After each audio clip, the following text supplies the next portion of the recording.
Do you dream of early retirement, receiving passive income each month from your rental properties? Make that dream a reality by investing with a team that has helped thousands of investors achieve early retirement through real estate investing.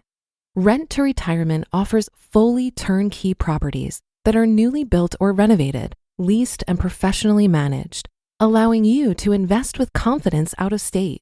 They have single-family, multifamily, new build, and syndication opportunities across multiple markets. Rent to Retirement assists investors in learning how to build a comprehensive business plan with the best investment and tax strategies to achieve financial freedom through real estate investing. There's no excuse not to get started in real estate investing when you have the right team and systems already in place. To learn more, visit renttoretirement.com/daily. That's renttoretirement.com/daily.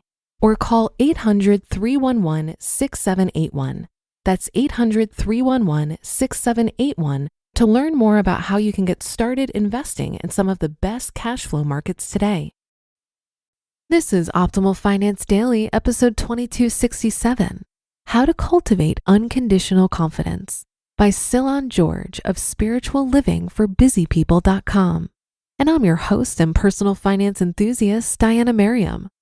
Welcome back to our Sunday bonus episode, where I share an article with you from a different podcast in our network to keep your life nice and optimized. Today's episode is coming from our very first show, Optimal Living Daily, which covers all sorts of content related to personal development. You can find that show wherever you're listening to this. And please do follow or subscribe to the show to get new episodes every day. And with that, here's Justin with the post and commentary as we optimize your life. How to Cultivate Unconditional Confidence by Cylon George of spirituallivingforbusypeople.com. Quote, "You gain strength, courage, and confidence by every experience in which you really stop to look fear in the face." Eleanor Roosevelt. Who comes to mind when you think about the meaning of confidence? You may identify a particular person in your life who represents your ideal of confidence. Maybe you associate confidence with a feeling you get whenever you're around that person, a feeling you wished you had for yourself. Maybe you wish for others to be inspired by you, or admire you, or envy you. If I were to guess, the person who represents confidence to you is likely good-looking, tall, extroverted, articulate, and mildly aggressive. They likely greet you with a firm handshake and look you in the eye. They probably command the attention of a room with their very presence. We're drawn to external indicators of confidence, and with good reason. They're often reliable, but not always. Why? Because every once in a while we meet people who exude a different kind of confidence. They don't have all the traditional externals of confidence. They just seem to have a level of trust in themselves that's beyond appearances or how others perceive them. You can tell they are comfortable not only with the parts of themselves that they and others admire, but also fully accept the parts of themselves that might be perceived as less attractive. They exhibit a high level of self-awareness that allows them to be who they are, regardless of how others perceive them. These are the people we often describe as being comfortable in their own skins. We sense in these people a confidence so unshakable, so unconditional, they'll persist even if they lost everything. Putting the self back in self-confidence. So it's ironic that we approach confidence as a way of escaping the things about ourselves we dislike most. The pursuit often involves improving one's appearance, developing a skill set, or using a set of hacks designed to cover up natural tendencies.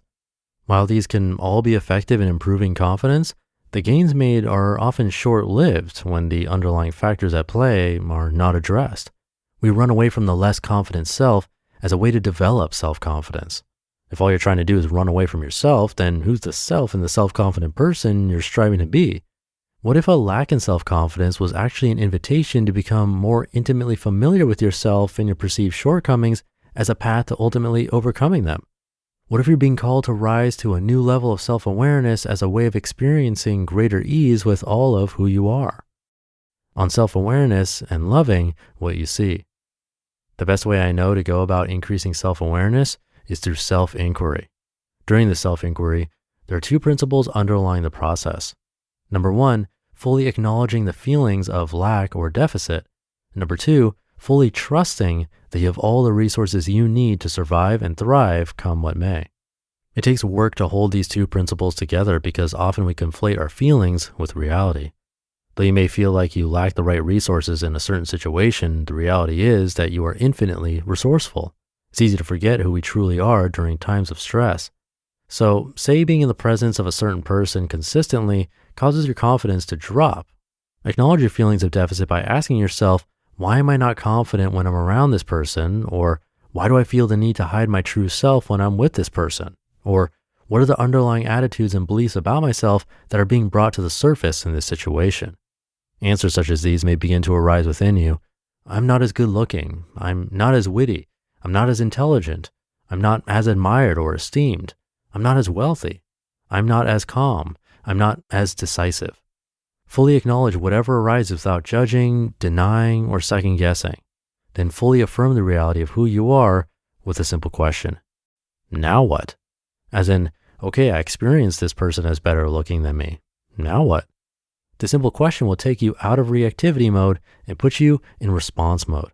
What response will you choose? Will you choose to affirm or reaffirm who you are regardless of where you fall on the look spectrum? Stand in front of a mirror. Do you like what you see? Do you love what you see? If not, could you still fully embrace and offer compassion to the body that you inhabit?